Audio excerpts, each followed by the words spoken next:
So, dear students, this is modern India. We know that lots of questions are asked from this modern India. Starting with these British economic policies, we know there is mercantilist phase, there is free trade phase, there is financial imperialism, there is trade and tariff policies. So there are different infrastructural policy, currency policy. I mean, during this British colonialism, colonial rule in India, we must know what kind of the economic policies adopted by them.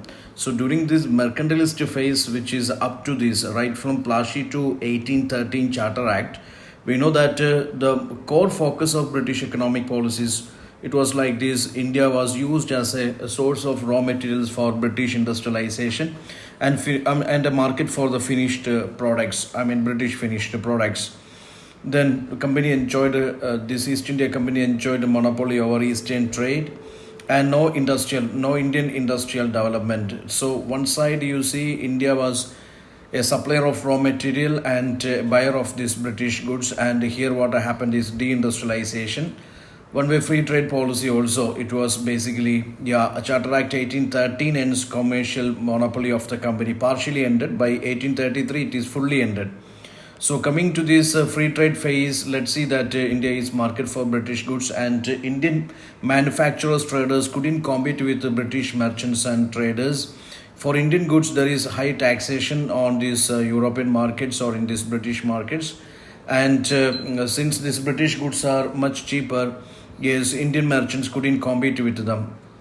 Financial imperialism, export of raw materials, railway built for British interests, and drain of wealth. That is in multiple forms. Let's see, in the form of this banking or insurance sector, that is in the form of the salaries, that is in the form of capital investment, that is in the form of this trade, that is in the form of this railway infrastructural investment. What all things, in all the ways they looted this wealth of the nation. And then there is land policies, land revenue policies of the British: permanent settlement, Riotuari, Mahalwari settlements. Go for its salient features, how it impacted Indian economy, and especially the peasants and this rural population.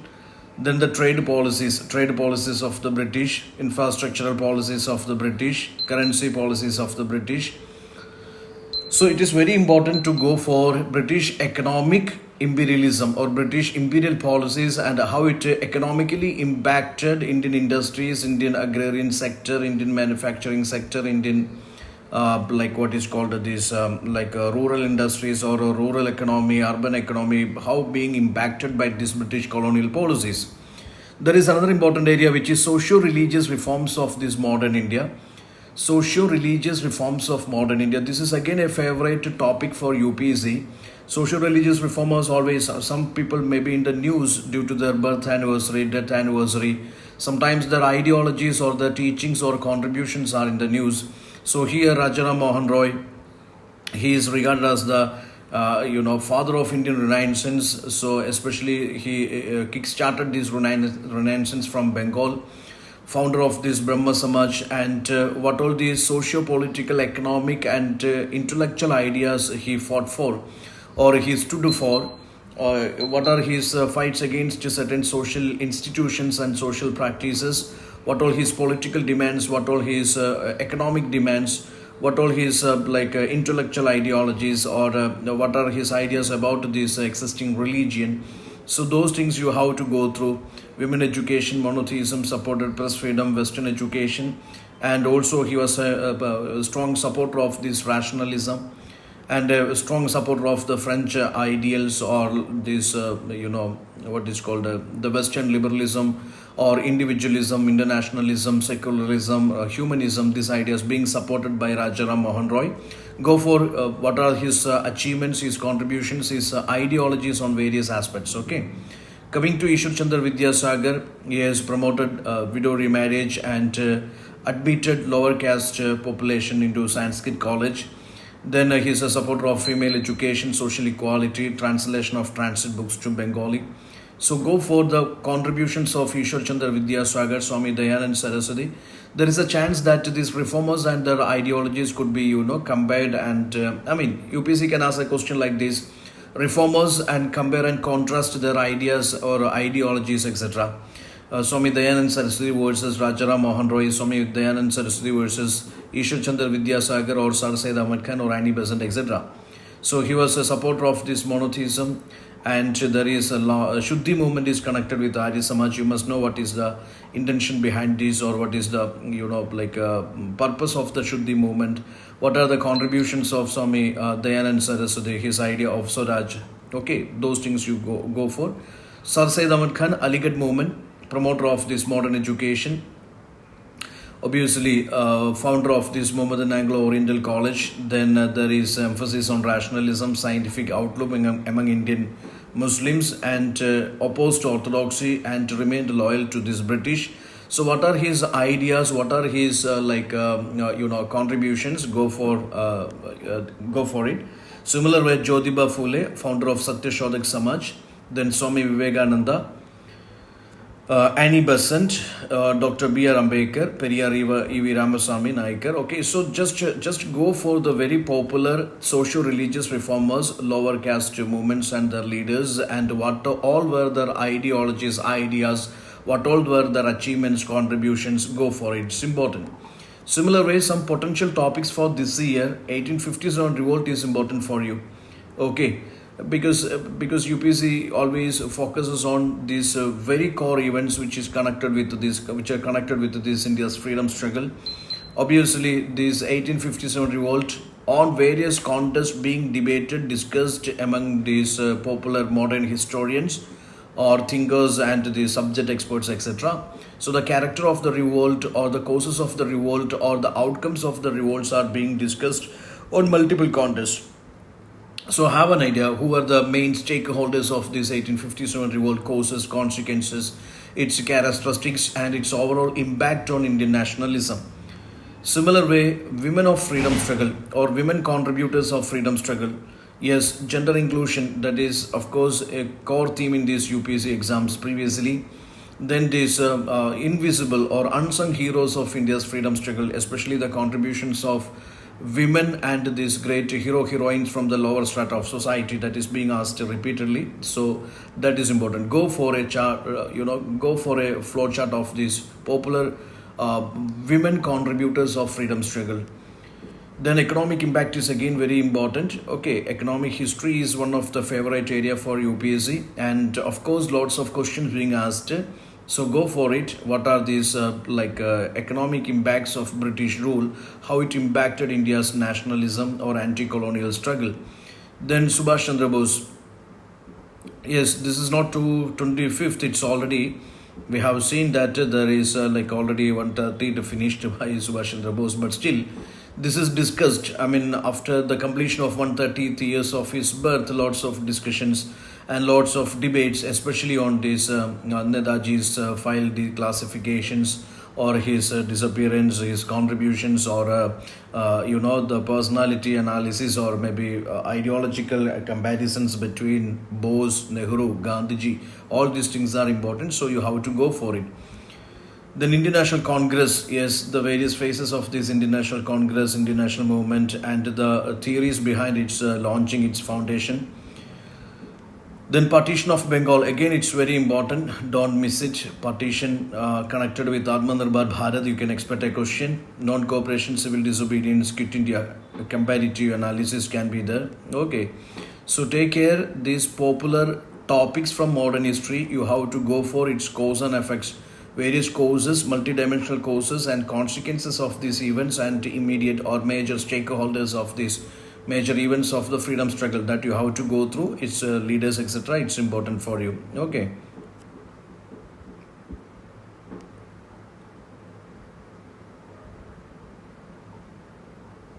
Yes, this revolutionary is also, revolutionary nationalism is something. The last 1 year on various contests, you would see that these revolutionary leaders being discussed on birth anniversary, death anniversary, or sometimes you could see that when these figures are some of the figures and their contributions are being debated. Of course, this is a probable question here. Revolutionaries, how they complemented Gandhian methods, okay?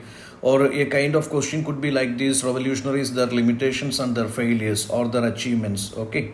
So go for revolutionaries or revolutionary nationalism, which is important for you, both Indian and abroad. Social religious reform movements, of course, it's a core area. Don't ever miss this. Role of press, education, literature in national movement, it's again very important. So that's some areas which you shouldn't miss for 2025 mains examination. Coming to some important personalities, I would say Gandhiji. It's a favorite topic for GS1. So his ideas, his satyagraha, his constructive programs, his trusteeship model of economy, his education policy. So all those things you have to go through, especially his achievements. Okay, B.R. Ambedkar, that is also being asked. Again, it's another important topic for personalities and their ideologies, their contributions, achievements. They are very, very important for you that you shouldn't miss. Okay. Similar way, Subhash Chandra Bose, Sardar Vallabhbhai Patel, Ravindranath Tagore, Rajaram Mohan Roy, Swami Vivekananda, these personalities are very much important for you. That shouldn't be missed, especially their contributions. Their ideologies, this is not only in GS1, they are contributory in GS4 also. So take care why these people are known for, what are their famous sayings, their quotes, and what are the popular involvements of these leaders in the various national movements or activities. Okay. Then, and their narratives on various topics, various issues. Okay. Similar way, coming to this non-cooperation, yeah, there is another important topic like this. There is non-cooperation, civil disobedience, Quit India. A comparative analysis could be there, or such a question could be asked here. So especially coming to non-cooperation, civil disobedience, and Quit India. Non-cooperation, we know, yes, the triggering facts are Jallianwala Bagh massacre, Rowlatt Act, Khilafat issue. But coming to civil disobedience, it was Simon Commission proposals, Nehru report rejection, and Purna Swaraj resolution. Coming to Quit India, the failure of Cripps mission, okay, and this World War II escalation, all leading to Quit India movement. Now leadership is Gandhi, both this NCM, CDM, Gandhi, Mohandas Karamchand Gandhi is the leader. Coming to this Quit India also, even though it is spontaneous, yes, its leader was Gandhiji. In few hours after his Golia Tang Maidan speech, he was arrested. Do or die speech, he was arrested within hours. Coming to nature of protest, yes, non-cooperation was non-violent non-cooperation. Then civil disobedience is actually defiance of British laws. These so-called black laws being rejected. It was breaking these various British laws, especially salt laws, forest laws, or these tax laws. That is one of the core feature of civil disobedience. It was disobedience movement. Okay. But coming to Quit India, you can see that it was a mixture of both violence and non-violence. Participation, moderates and widespread, students, lawyers, Muslim, Hindu participation. Of course, there is, you can see that both these Hindu Muslim participation, students, women participation, moderate extremist participations, you can see. Coming to CDM, its participation is much, much wider than the NCM, women, peasants, tribal, business class participations. See, coming to this Quit India, you can see that it is massive scale participation by students, workers, peasants, youth, even women. Even though violence was there, women participation could be seen in this Quit India. Geographical spread, we could see that NCM mostly urban areas, some rural pockets, but coming to CDM, it is its deep penetration to rural areas. Okay. Then Quit India become a pan-India movement, even in the princely states also. Boycott of schools, courts, and foreign clothes, titles, etc. become methods of NCM. Coming to CDM, it is satyagrahas. This is disobedience of British laws in the form of salt satyagrahas, no tax campaigns, or these forest law violations, picketing, all become these methods of this CDM. Coming to Quit India movement, strikes, sabotage, underground movements, revolutionary activities, etc. become, yes, methods of Quit India. Government response, you can see repressive measures, arrests, etc. during NCM, harsh measures during this CDM, brutal crackdown, mass detentions, and shoot at sight orders during Quit India. Because Quit India was more spontaneous, more violent, and more participation. Then coming to this withdrawal reason for NCM is Chauri Chaura incident. And this CDM, we know that the first phase ended after Gandhi-Irwin Pact and Gandhiji's decision to participate in the roundtable discussions for these constitutional talks and all. Then after returning, the CDM already lost its momentum due to the severe repressive measures of the British. And coming to Quit India, see, all leaders are arrested and put in the jail or deported to different parts, and most of them gone underground, and severe oppression from the side of this British. Impact is first mass movement under Gandhi led to this national awakening. Even though Rowlatt Satyagraha is there, let us see that it is non-cooperation that was much. We shall say that the first mass movement, yes, that leading to this national awakening, including this participation of Indian Hindu-Muslim population. CDM is made the British realize depth of nationalism, Gandhi impact, and also let's see that it attracted this international press media also. Okay, then see, I mean, internationalized these Indian issues, and especially how brutally British is taxing Indian people like salt law and all. Then Quit India, it is at a stage for post-war independence negotiations because British realized that no longer they can trust these Indian defense forces. Okay, and that was almost underlined by this ring mutiny later on. Okay, so anyway, this is something. It is at a stage for these independence negotiations. That is something this Quit India's significance.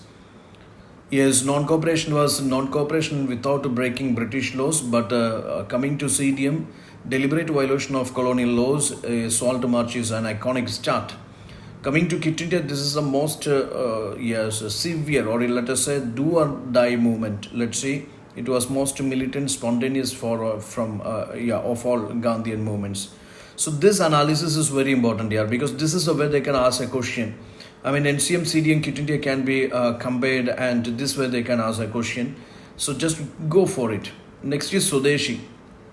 Again, there is lots of chances that this Swadeshi could be asked. Swadeshi, of course, we know that there is a quote by Gandhi. Swadeshi is the spirit in us which restricts us to use and service of our immediate surroundings to the exclusion of the more remote. Swadeshi more core features would be like this. See, boycott of the British goods, especially textiles, promotion of khadi, handlooms, indigenous industries, growth of national education, cultural assertion through art, literature, festivals, then participation of women students and the middle class. So just go for what all the core events of Swadeshi, what are the central features of Swadeshi that you should have an idea, and popular leaders of Swadeshi. Okay, it's from 1905 to 1911. Now it's more or less connected with this modern concept called the Atmanirbhar Bharat. Okay, 2020 scheme, and it's promoting the Swadeshi spirit by promoting domestic manufacturing, reducing import dependency. Yes, you put this example PLI schemes, which is very much substantiating your point. Make in India scheme, yes, that is again one of the initiatives much in touch with or much in connecting with this all the 20th century Swadeshi. Okay, India turning as a global manufacturing hub. Then digital Swadeshi, vocal for local. This can be, I mean, if the question is something would like this, your Swadeshi, how it is relevant today, or what are lessons we learned from Swadeshi, or how the Swadeshi is providing inputs to kind of modern self-reliance, or what is called how it makes India self-reliant or self-sufficient, or that way they can ask a question. So these ideas you can contribute to that. Okay, so these are some topics I'm sharing you. I said it's a high chance of being asked in the exams. High chance of being asked in the exams. Some topics which I shared, this you shouldn't miss, because I always say that these topics have high probability of coming in the exam. Then what I say.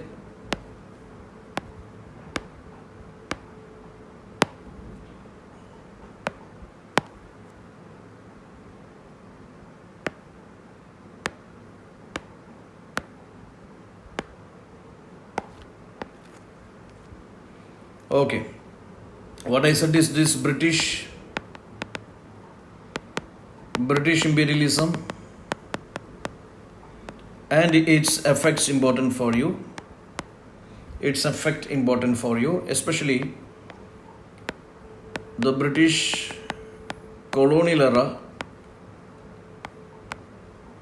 their policies and their impacts. That shouldn't be missed. You can prepare flowcharts for each.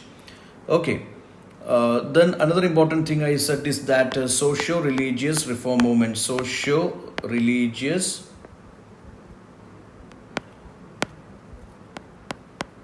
reform movements. Here you go for the leaders. Go for leaders. Yes, their ideas or ideologies and their contributions.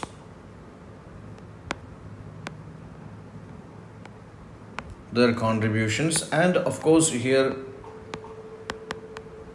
compare and contrast type of questions are very much relevant here. Different leaders are taken. The teachings, ideologies, or maybe their viewpoints can be compared, contrasted. So have an idea. For example, internationalism. The idea of internationalism versus Dayanand Saraswati and Rajaram Mohan Roy, or Rajaram Mohan Roy and Rabindranath Tagore. So this is the way you can expect a question. Okay, have an idea. The core ideas, ideologies, and teachings of the reformers, and what are their major demands, and of course their contributions. Those ideas you shouldn't miss. Another major thing is that, of course, Indian responses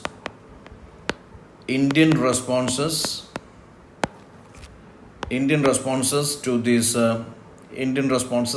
British rule. So your focus has to be on some unknown agitations, or it is lesser known agitations are there. What I mean to say is that some tribal agitations, uprisings are there, or civil uprisings are there. Okay, just focus on some peasant uprisings are there. So just focus on some lesser known agitations. Very popular agitations everybody knows, but some lesser known agitations are there, even though they are of historical significance. To some reasons, maybe they are not in these history chapters, but recently being debated by certain historians, experts, etc. So they were in the news. So go for some popular agitations and some lesser known or unknown agitations, or maybe there are certain leaders of tribal, peasant, or civil uprisings. They are unsung heroes. So such Indian responses to British colonial rule you have to cover. You can prepare a flowchart for that. Okay, so just make sure the popular responses, especially those Indian responses against British colonialism, which being discussed recently in current affairs last 2 years, that such kind of the reforms you have to go through. Okay, it's important for you. Similar way I said it, 1857 revolt. This is very important. It's linked with other events. So interlinkages of history events, which is important for you, don't miss. Then coming to this so-called freedom struggle part. Freedom struggle, you have to take care. Yes, there are different stakeholders of freedom struggle, or different phases are there. As I said, moderate, extremist, revolutionary, Gandhian phases are there. So take care that what are the major events which happened in each phase, and how they significantly contributed to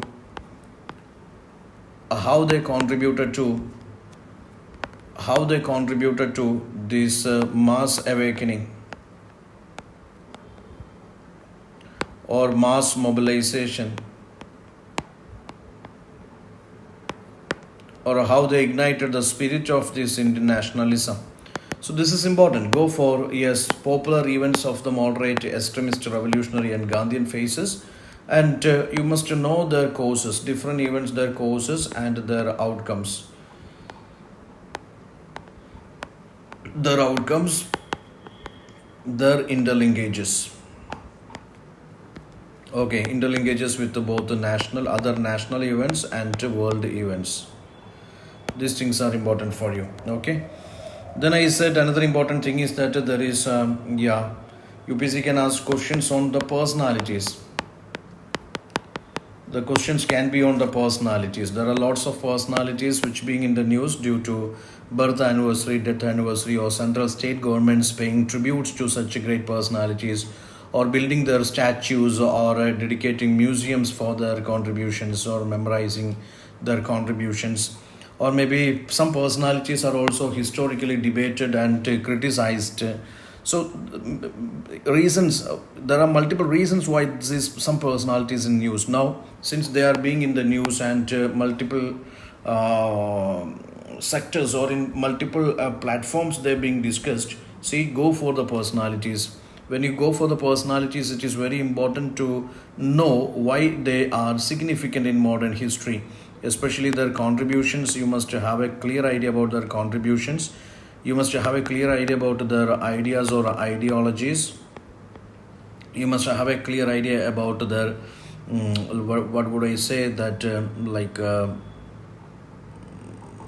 nation building, or maybe freedom struggle, how they contributed to the freedom struggle part. Those elements are important for you. Now another important aspect I said is that